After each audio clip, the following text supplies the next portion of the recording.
Hello! We are back at it again with Snowbound Blood Volume 2. We've just had a meeting with good boy Himbo over here, and now we're going to bother his girlfriend, Siraj Feltree. The obvious choice. According to your intel, she had a shipment of goods coming in on the very same truck that was carrying the Vivifier's blood. I hope my voice is recording. It is. Yes. Not only that, but she's a fairly high-ranking middle manager for one of corporate social media enterprises, Scorp. Information is literally her business. Plus there's something else, something the allegation algorithms picked up which places her even more squarely in the suspect zone. Whispers of a murky past. You'd planned to meet her at her office and deal with this quietly, but earlier today when you stopped by, the receptionist said she hadn't seen her since before the... Why send? Feltree hadn't turned up to work and hadn't buzzed ahead to explain why. Not so much as a sick note, not answering calls either. He offered to leave a message on your behalf, but you were out the door before he could finish the sentence. Playing hard to get on a day after a heist, might as well have handed in a confession note there and then. If the worst comes to the worst, you'll have to organise a search party. At the very least, you need to pick up some kind of trail. So now you've hit the streets, and hit them good and hard, like you've tied the streets up for an interrogation and slapped them around a bit. Tell me where she is, you say, but they're not talking. You cut through one of the parks in the centre of the stronghold, making for your personal garage where you... Garage. God. While you download some more of Feltree's personal details to your overhead. You're walking briskly, the pedestrians and plants, wildlife and wayfaring strangers blurring by as you concentrate on the task at hand. Your long coat starts to do that thing where it like billows out dramatically behind you and stuff. Not that it would occur to you, of course, but it looks cool as shit and we're all very impressed. Strolling couples part to let you through. Urban cornfowls scatter squabbling to the winds at your approach. You take a recreational kick sphere to the head and don't even care. The game is on. You have her Trollodex card up on the visor, ready to bounce it through the regulatory's internal system and stick some grunts on this fugitive. You have orders aplenty, and boy do you love giving them. But then as you round a corner, you come to a sudden stop. It takes a moment for you to even realise why, with your eyes refocused, looking past Feltree's card on the screen. On a park bench, a little ways off, is your suspect. You can't tell if she's awake or asleep, but either way she's clearly in a rough state. She's sprawled haphazardly over the seat, face down, arms and legs pointing in random directions, and her business attire in utter disarray. Her hair is a mess of tangled black curls. One shoe is making its absence known, and her briefcase appears to have become lodged in a nearby garbage cylinder. It's a scene of perfect chaos. You feel your shoulders slump in disappointment. This has to be the shortest game of purbeast and squeak rodent you've ever had in all the long sweeps of your career. And here you were, getting into the swing of things. The very least you could have done is made an effort. But maybe the scene is just a little too perfect, too pristine in its panic, implausibly inventive in its incongruity, just seriously and altogether too batshit. Could it all be part of some elaborate ruse to lull you into a false sense of security? You've definitely seen weirder strategies for avoiding capture. If she's trying to throw you for a loop, it won't work. You don't jump for chump change. You approach with caution. No sudden sounds, moves, or anything else. You are the polar opposite of suddenness in every respect. Your advance is so slow that one of the cornfowl from earlier lazily flies down and with complete lack of abruptness perches on your left horn. Perhaps she mistook you for some unusually fast-moving foliage. Any glacial attempts to swat the plumed pest away are futile. Your sluggish wafts are a mere caress to the indifferent animal. That's just how unsudden you're being. Suddenly a phone rings. Motherfuck! The slumped figure immediately springs to life at the noise, flailing wildly for a few moments, before toppling sideways off the seat with a loud crash. You brace, ready for her to make a run for it, but instead she stands bolt upright and starts to contort every which way in a desperate hunt for her mobile. Her hand comes up to her ear and, oh, so that's where her other shoe was. Hello? Hello? She near bellows down her smart casual phone before realising the mistake. Then she throws her hands up in frustration and the boot over her shoulder. It lands in a tar pond a short distance away. Before she can find the real thing, the ringtone stops in a manner which could only be described as spontaneous. Oh, you have just got to be shitting me! She looks all around now, starting to collect her scattered belongings. She picks a few leaves out of her hair before turning to see her shoe slowly disappear into the black sludge. Fuck! She doesn't seem to be the least bit aware that you're here. You go and give one of your signature ahums, tried and tested through sweeps of stoic arrivals, a cough that could announce royalty. Achoo!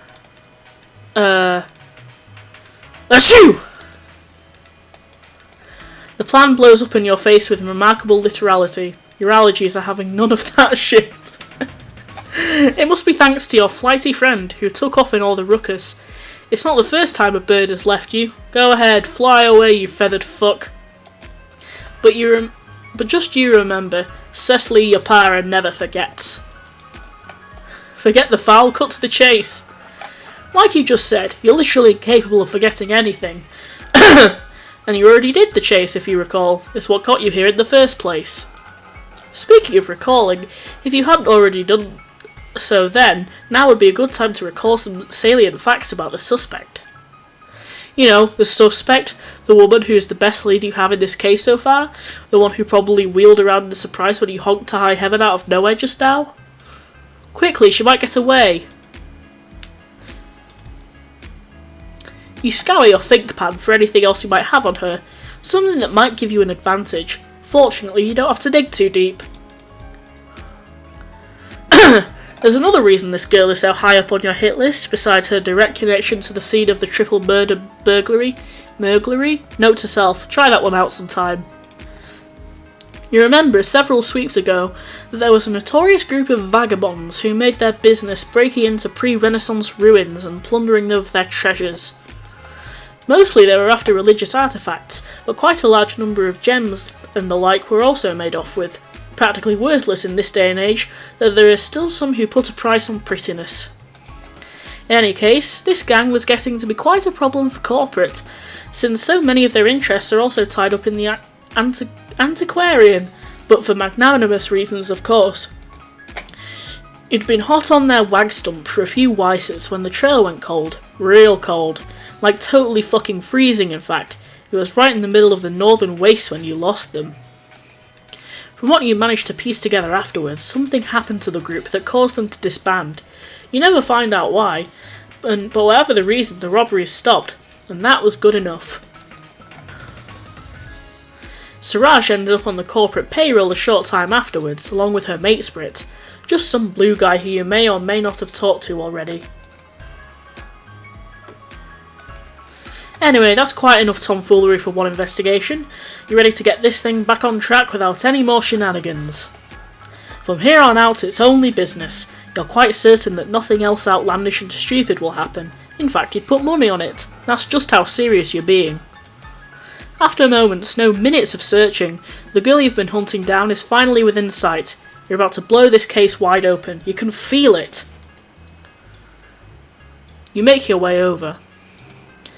Suraj Feltry, I presume you know who I am. She doesn't respond. I need to ask you a few questions regarding an ongoing investigation. Your cooperation is as appreciated as it is mandatory.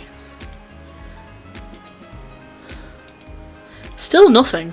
She's staring blankly at you, swaying a bit on her unbalanced feet. Your silence won't save you, Feltry. I know of your involvement in this case. You may have given us the slip initially, but now I see the boot is on the other foot. You made a rookie mistake when you decided to get some beauty sleep in a public park. I'm still not sure what kind of tactic that was supposed to be. Frankly, this has been the least engaging pursuit I've ever had the misfortune of undertaking. I didn't even get to order a driver to chase down a cab or anything. You'll have let us all down, Feltry, so start talking. Not a peep. Her eyes are almost pointing in opposite directions from how unfocused she is right now. The swaying is getting more apparent. Her mouth is open a little, but she's making no effort to talk at all. She's drooling a bit. Yeah, she's just asleep at this point. How did she manage to do that in the brief few seconds before you made your way over? It's also kind of amazing how she's managing to stay upright like that, truth be told. It doesn't last much longer though. You catch her as she topples over, all semblance of grace lost in the woozy black ichor of sleep, like a solitary shoe sinking slowly beneath the waves. You have got to start working on your metaphors. What sort of introspective protagonist are you even supposed to be without a good grasp of this kind of thing? Hardly one worth the seasoning minerals. The suspect is now cradled in your arms, snoring gently. Despite losing her grip on consciousness, she's still managing to hold on tightly to her soda cup somehow. She turns her face into your chest a bit and begins drooling all over your lapel? Just full on rubbing that stuff in, like she's giving your coat a spit and polish with extra spit. This is just completely unacceptable. This coat was a gift from someone a long time ago. It's irreplaceable and what's worse, dry clean only. You still need to question her, and there's no way she's coming back to your office in this state. There's only one thing for it. Her place it is. In one motion you grab her by the waist, lift her up and sling her over one shoulder. You hook up a briefcase with the end of Proserpina's scabbard and swing that over the other. Then you start walking.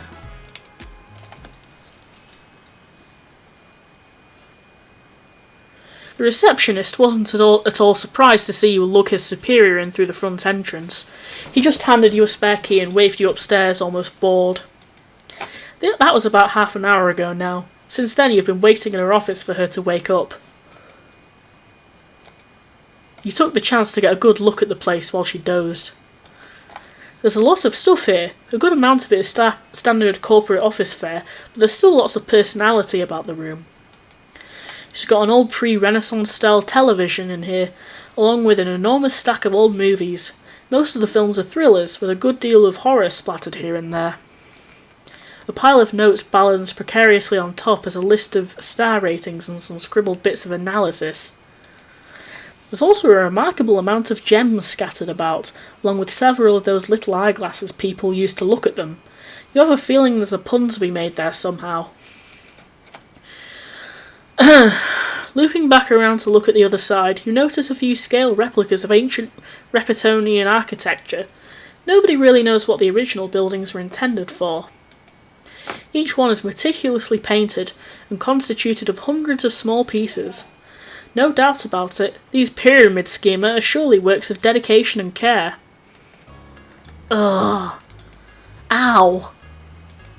Sounds like she's awake. Without really paying you any mind, she slowly starts going through some of the files on her desk, wincing with every movement. No rest for the wicked, you guess. Her arms and hands are moving almost automatically, reaching for pens and papers without looking. She looks very tired, despite having just had 2 naps back to back.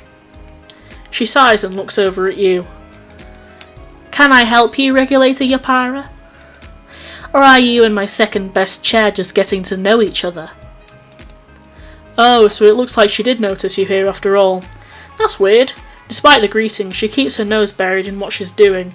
At least introductions won't be necessary. She's already right where you need her. No need to play games anymore. I'll be brief, Feltry. You are currently the most credible suspect in an incident which has shaken the corporation to its foundations. 3 employees have been killed and an irreplaceable item is missing. Something which in the wrong hands could spell disaster for this entire planet. You have a direct connection to the incident, as well as the position and potential to have leaked valuable information to anyone wishing to carry it out. Okay. Well, I don't really have the energy right now to process the fact that I'm apparently a murder suspect or whatever.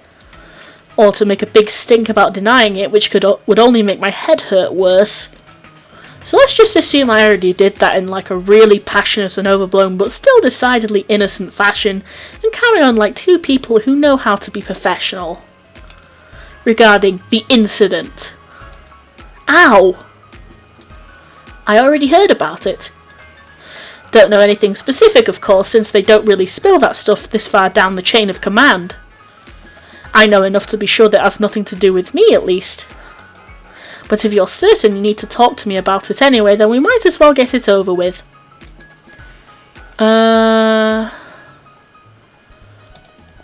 Let's establish alibi then, if you even have one. How do we know that you couldn't have carried this out yourself? I don't have any record of your location since you clocked out at the end of last Weiss. What's to say that you didn't take a little trip to the Northern Wastes for a few days? I mean, you understand that the words you're saying right now are actually ridiculous, right? First of all, could anyone take a trip to the Waste just like that on a whim?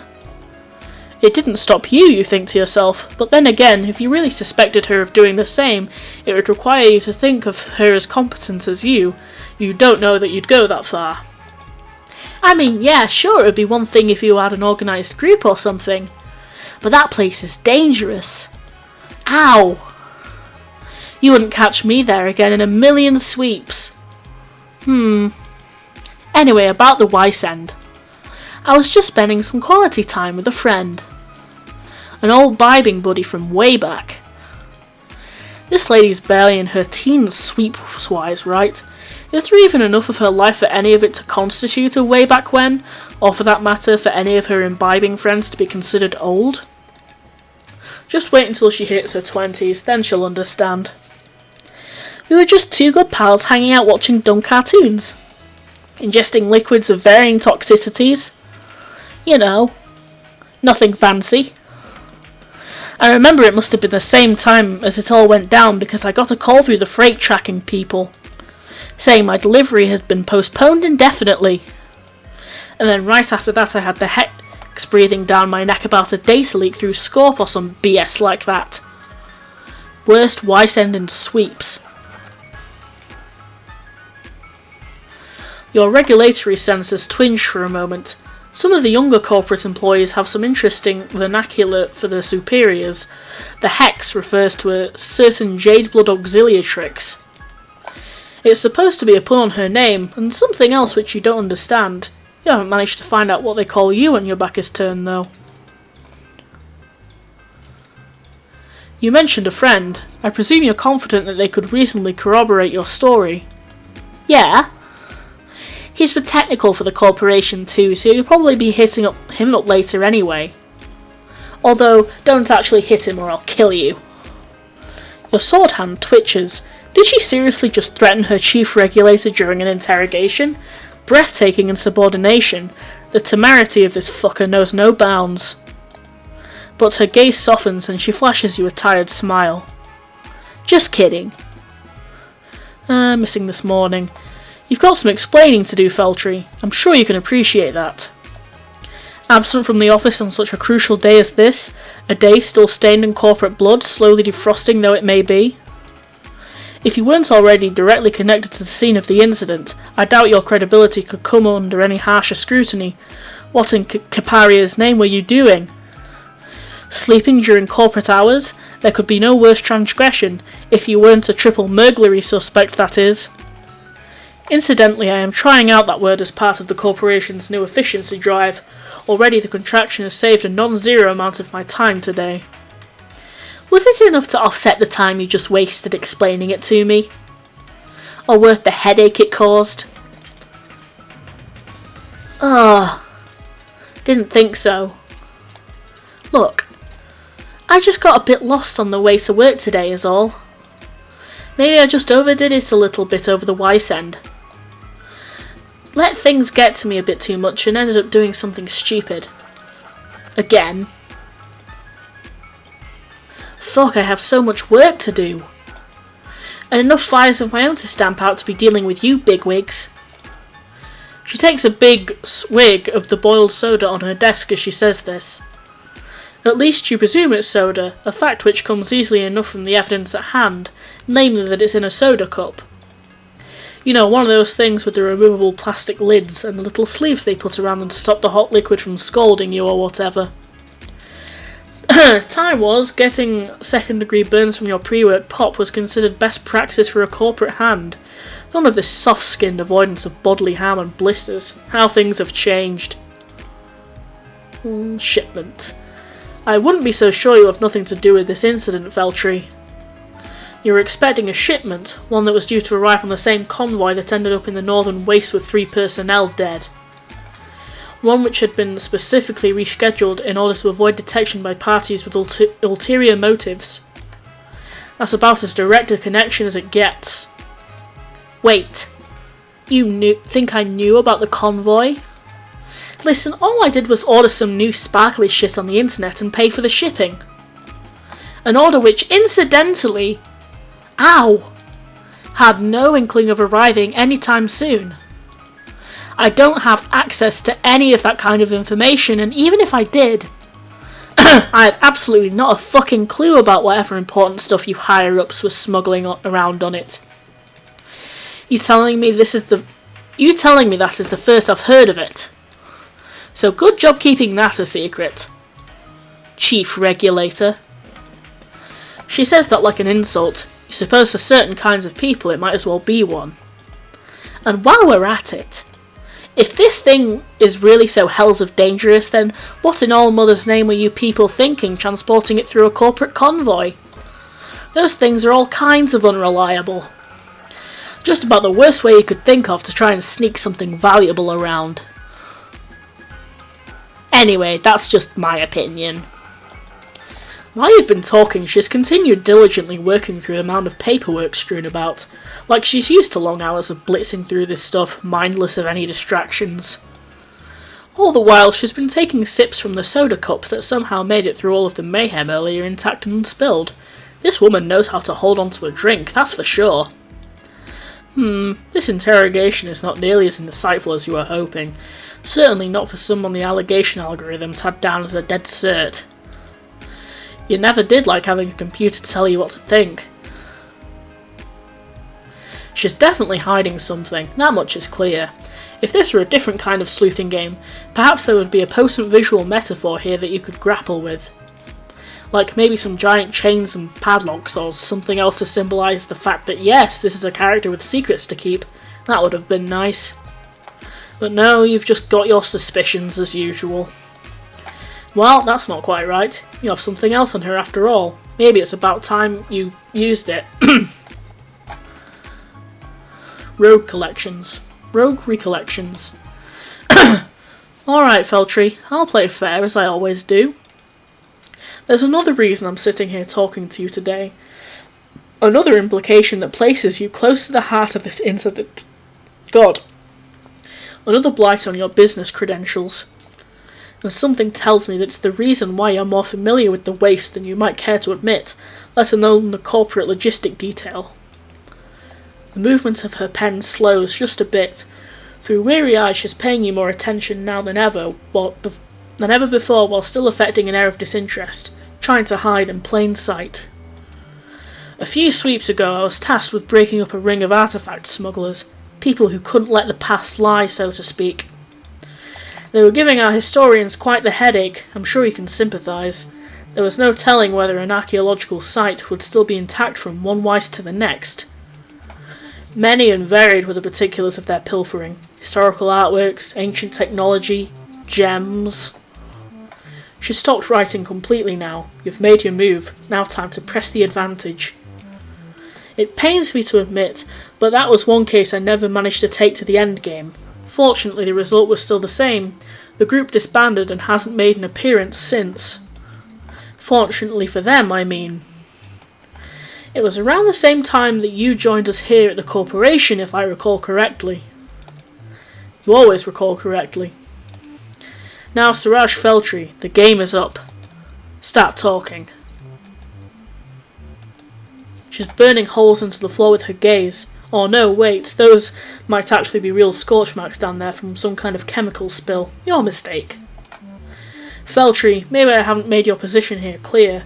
I am the last chance that you have in this situation. Either you explain yourself to me, as clear as the crystals which you have haphazardly strewn around your office, or you are done here.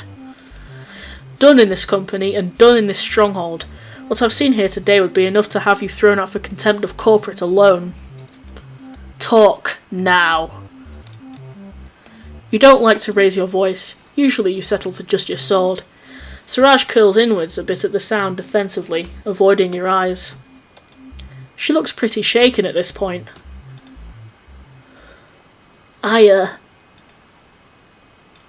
Yeah. That was us. Nothing much I can really say about it other than that. I left that life behind. Left it buried in the snow and sand. It was getting too much. I didn't see much of a future in rummaging through shit from the past, funnily enough. At some point I just turned to the guys and said to them, I can't do this anymore. So I stopped. The worst part was that it was fun, you know? Going where we pleased and taking what we liked because nobody would miss it at the end of the day. Or so we thought, at least. I was good at it. Where have you heard that one before? But yeah. Add to that the fact that I had people I needed to look after and provide a better life for. It was just the obvious choice once I stopped for 2 seconds and thought about it. So, we ended up at corporate together. Pite and me. She clears her throat to hide the fact that her voice is cracking a bit. Just a bit. And I worked hard. Some skills that come in handy being a teenage delinquent transfer pretty well to being a business person, as it turns out. So now this is what I'm good at, I guess. But that doesn't make it easy. If anything, it's the opposite. I'm good at it, and so people expect good things from me all the fucking time. Ow. And I'm constantly sifting through everything, trying to make sense of it all for others and for myself. Always in the middle of things. Always trying to live up to my and others' expectations. And the better I get, the more I find out how actually and completely fucked we all are. How little I'm really capable of doing, even in the position that I managed to build up to. How incompetent I really am, even if everyone around me is looking to me to sort shit out for them. Sometimes I just feel tired. She slumps down a little ways in her chair. For someone as perceptive as you, sometimes you struggle a lot with understanding others' expressions, but you don't have to try hard with her face right now. She's utterly exhausted, whether it's from your questioning or the effort of recalling something that clearly takes a lot out of her. You forget that it's not as easy for some people. While she was talking, despite all the nonsense it took to get you here, you couldn't help but think how familiar her story sounded. How many times have you heard it's like in your time here? You make a judgment call. She's not the one you're looking for. At this point, you don't really care what your case file says. This isn't someone you should be brutalising just to get at the truth. Sometimes the truth just isn't that important. And if we're talking about checkered past, then you're nobody to talk. There are things in your lifetime that make her story sound like a walk in the park, or maybe just a nap on a bench. Were you really going to dig up her past when she walked away from doing the same all those sweeps ago? So what, maybe she has a few skeletons in her closet. At least they aren't literal, probably. You know what, you're not going to ask. She's already back to her paperwork. Anyway, normally I only bring out that story if people complete a very specific set of requirements. I don't trust Easy Regulator, and I sure don't want you to think I trust you in that way just because you forced it out of me when I was feeling down. It feels kind of cheap to just throw it out there like that. Even if I guess that is the point of an interrogation. I had a rule back in the day when I organised those chumps. If ever anyone wanted something out of me with no strings attached, I'd give them an offer. A challenge. You perk up a bit at this. Your skills haven't really been tested all that much today, truth be told, and you love a challenge. Curiosity gets the better of you. And what was that? She smirks almost wistfully. Doubt a soft stomach strongholder like yourself could handle it. But for old time's sake, I guess I can let you in on it. Did she say stomach? She stops writing and then begins to pull a huge assortment of items out of her jacket pockets and off her desk.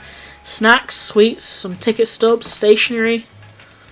You watch with mounting horror as one by one she tosses them all into the now empty soda cup she's holding, using one of those shitty cardboard stirrers to mash the gruesome slurry together.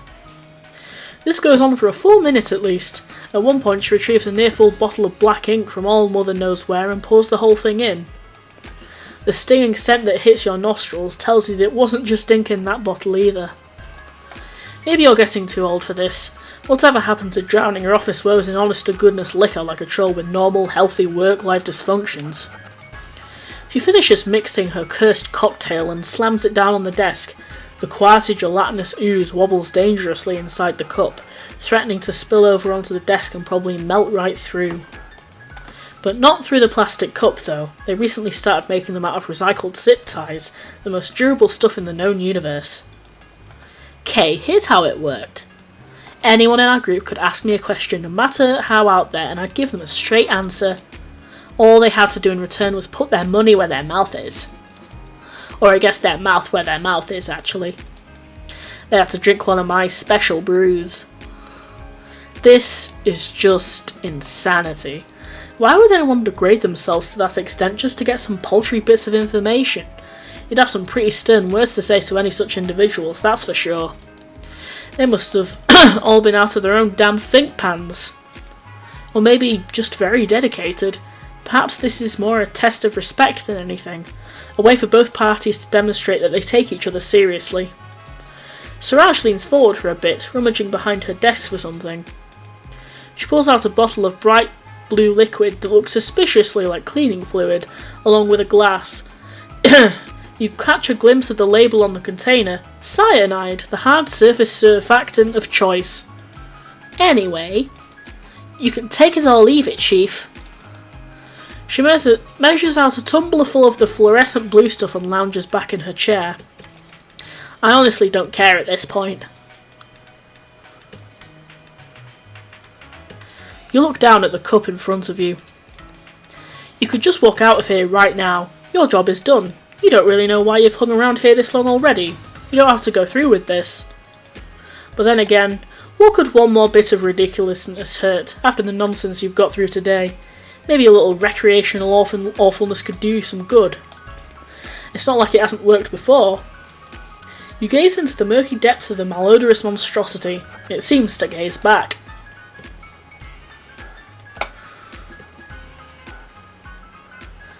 A loud gargling noise comes from somewhere in Feltry's direction. Ugh. This shit tastes fucking awful. She pours herself another.